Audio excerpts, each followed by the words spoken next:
Mesdames et messieurs, bonjour et bienvenue dans cette nouvelle édition du journal. Les apprenants des lycées techniques agricoles ont repris le chemin des classes ce lundi 13 février 2023 pour le compte de l'année académique 2022-2023. L'autorité ministérielle a procédé lui-même au lancement des activités, les détails à suivre. Et puis nous parlerons des techniques utilisées par les maraîchers pour arroser les cultures en période de sécheresse.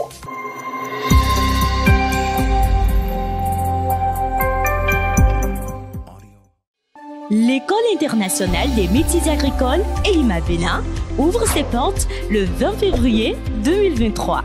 Bénéficiez de 3 mois à 6 mois de formation dans les filières de la production végétale et animale, la transformation agroalimentaire, le marketing et la communication. Nos formations sont disponibles 100% pratiques en cours du jour et du soir. Infolène 53 54 54 39.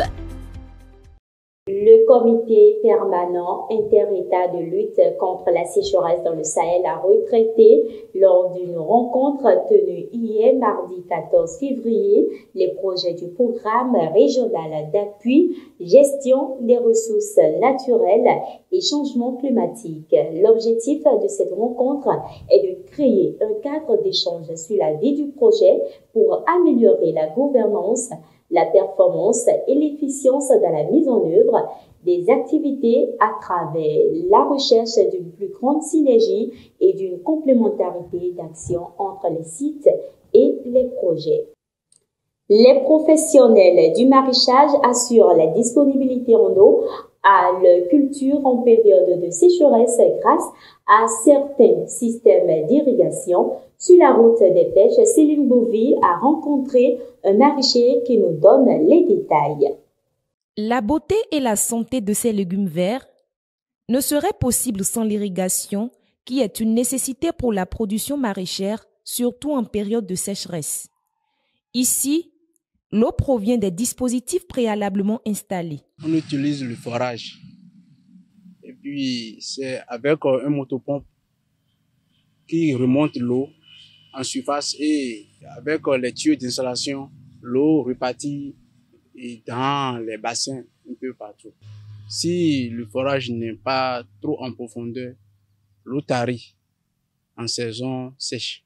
Nous sommes obligés de refaire encore un autre forage. Parce que sans le forage, on ne peut pas arroser. Parce qu'on n'utilise plus des techniques traditionnelles que les anciens jardiniers faisaient. Lorsque le climat devient asséchant, il est difficile de se dispenser d'arrosage. C'est notamment le cas pour les variétés à cycle court et enracinement superficiel comme le chou et la salade, qui ne peuvent aller chercher de l'eau profondément dans le sol et qui sont particulièrement sensibles au stress hydrique. C'est donc au jardinier d'aller puiser dans les réserves pour assurer le maintien de sa plantation.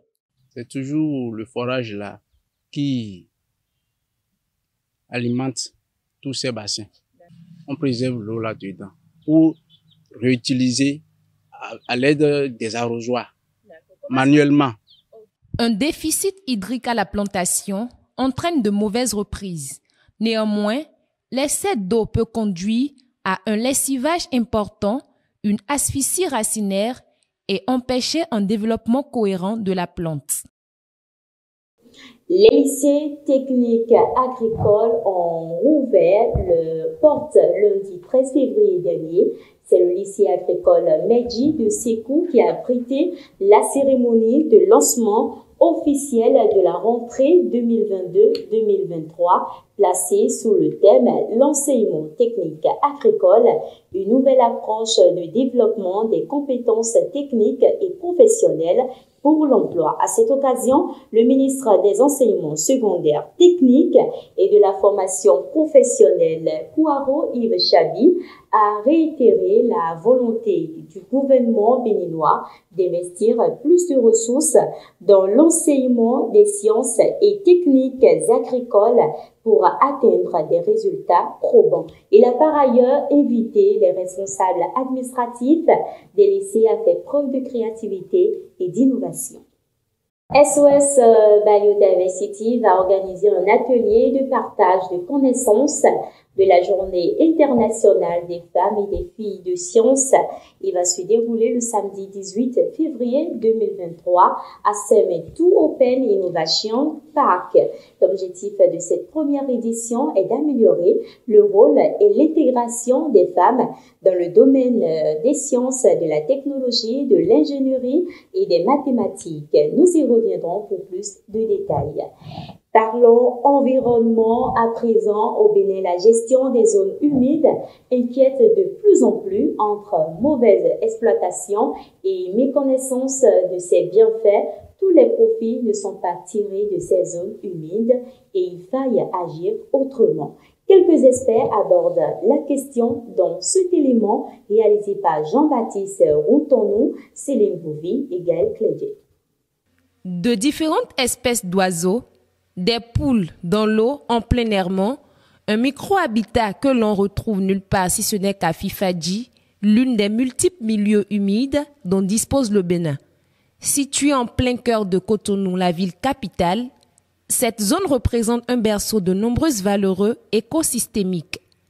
Une zone de nos jours victime d'une extrême dégradation orchestrée par les travaux humains malgré son excessive importance. Notre pays est fortement riche en réseaux hydrographiques, mais malheureusement, nous exploitons mal ce réseau hydrographique. Nous n'en tirons pas tous les profits qu'il faut. Et le pire, le drame, ce qui choque nous environnementalistes, c'est que nous avons transformé la plupart de nos zones humides en dépotoirs sauvages d'ordures. Aujourd'hui, quand vous regardez les berges de nos plans d'eau, je n'en veux pour preuve que le lac Nokwe, qui fait une superficie d'environ 120 km², mais ces berges sont remplies de déchets solides. Et ces déchets solides sont au contact de l'eau. Du coup, il y a une pollution de l'eau qui a lieu. Et cette forme de pollution affecte la qualité des espèces halieutiques, les crabes, les poissons, les huîtres, les crevettes. Ils sont contaminés par la pollution que nous avons. Nous gérons mal les zones humides au Bénin, et ce n'est pas seulement au Bénin. Il a été constaté que dans beaucoup de pays en Afrique, nous ne taillons pas l'importance nécessaire qu'il faut pour les zones humides, qui sont des zones qui regorgent de potentialités écosystémiques énormes. Parce que dans ces environs, vous avez des oiseaux aquatiques qui attirent les touristes. Les zones humides, lorsque elles sont bien aménagées, peuvent servir de voie de navigation. Aujourd'hui, si on s'organise bien, on peut prendre des bacs motorisés de Calavitopa pour aller à Papa, sans passer par le Goslo. On peut faire, n'est-ce pas, le long de la côte, draguer les lagunes côtières et faciliter la circulation. Ça se fait dans d'autres pays, pourquoi pas chez nous. Les zones humides sont des zones où vous avez des espèces spéciales qu'on appelle, n'est-ce pas, les mangroves. Les mangroves, vous les avez dans les zones humides en grande quantité, et les mangroves servent de frayère pour les poissons, des zones pour la reproduction des poissons. Un écosystème aquatique où vous avez beaucoup de mangroves, vous avez toutes les chances d'avoir beaucoup de poissons. Mais lorsque vous détruisez ces mangroves-là, vous détruisez ces zones humides, vous réduisez, n'est-ce pas, le pouvoir de multiplication de ces poissons. Au vu de tous les avantages liés aux zones humides, il est indispensable que plusieurs actions tangibles soient menées tant au Bénin comme ailleurs. Et cela passe par non seulement la restauration de ces zones, mais également par leur protection. Vu que le régime actuel parle beaucoup de Grand Okoué, il n'y a pas d'autre chose à retenir dans le Grand Okoué si ce n'est pas de restaurer la continuité hydrologique au niveau des cours d'eau. Il n'y a rien d'autre que ça. Restaurer la continuité hydrologique des cours d'eau et renforcer les cours d'eau, ramener la ville en face des cours d'eau. C'est ça les Grand Okoué. C'est la définition que moi je puis donner. Et remettre l'eau au cœur de la ville. Donc là, on sera heureux avec l'eau. Les zones humides, il faut les restaurer, il faut les aménager, il faut les valoriser.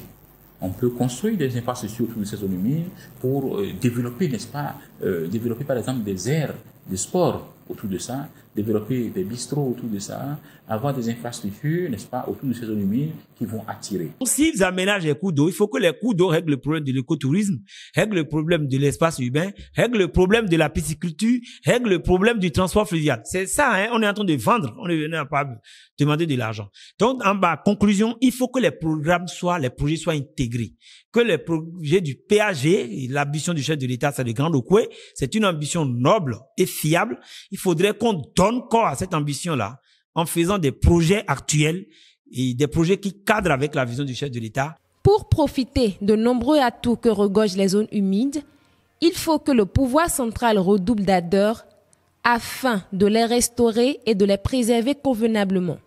Selon les spécialistes vétérinaires, les animaux domestiques représentent de nos jours des êtres plus ou moins familiers à leur maître à cause de leur sens affectif. Il s'agit pour la plupart des chiens ou des chats, mais quel est le rôle que joue un vétérinaire dans l'encadrement de ces animaux? Les détails dans cet extrait de Sylvestre Fayomi, médecin vétérinaire. Les animaux de compagnie, les chiens, les chats, c'est des animaux affectifs. C'est des animaux il faut prendre dans ce contexte-là et pouvoir les traiter dans ce contexte. Lorsque vous ne les traitez pas dans ce contexte, vous vous retrouvez à des situations que souvent beaucoup appellent des troubles de comportement et autres. Je donne un exemple. Un animal qui est habitué à quelqu'un, d'accord? Qui est habitué à quelqu'un dans la maison, il est habitué à la personne et subitement la personne s'absente. D'accord? Vous allez constater tout de suite que l'animal va devenir un peu angoissé, hein? Il sera un peu calme, il va se retirer, il peut même hurler, d'accord? Tout ça là, c'est parce que il ne retrouve plus celui en qui il avait confiance, celui qui le traitait bien et tout ça. Et c'est souvent ça. Quand c'est un chien, c'est comme ça, vous allez constater, mais quand c'est un chat, vous allez remarquer que il va peut-être s'isoler. Il ne sera plus parmi tout le monde. Il va se mettre à l'écart, à vous observer parce que celui en qui il a confiance n'est plus là. Voyez-vous, ça peut être parce que la personne est décédée. C'est souvent dans les maisons, les grandes personnes, vous allez voir quand elles sont assises, soit le chien vient, hein, se coucher à leurs pieds, hein, ou bien sous leur chaise, hein, parce que c'est avec celui-là qu'il se sent beaucoup plus à l'aise. Mais si subitement la personne disparaît dans la maison, il ne retrouve plus ce confort-là. À partir de ce moment, son comportement va totalement changer. Il faut le vétérinaire, mais il faut aussi les éducateurs, les dresseurs. Les dresseurs qui peuvent, n'est-ce pas, venir, hein, qui peuvent vous aider, hein, à contenir l'animal, à l'amener un peu plus à avoir confiance. Et donc, ils vont essayer de corriger ces troubles-là à son niveau pour qu'il puisse redevenir normal. Et là, le vétérinaire intervient. Il y a beaucoup de comportements où le vétérinaire va intervenir et vous prescrire un traitement que vous allez suivre. Au Burkina Faso, la campagne de commercialisation de la noix de cajou a été ouverte officiellement samedi à Koudougou, dans la région du centre-ouest du pays. Le prix plancher Borchamp a été fixé à francs CFA 300 le kilo, un prix inférieur quand même à son voisin, la Côte d'Ivoire. C'est la fin de cette édition. Merci pour l'attention. Retrouvez-nous le mercredi 7 février prochain.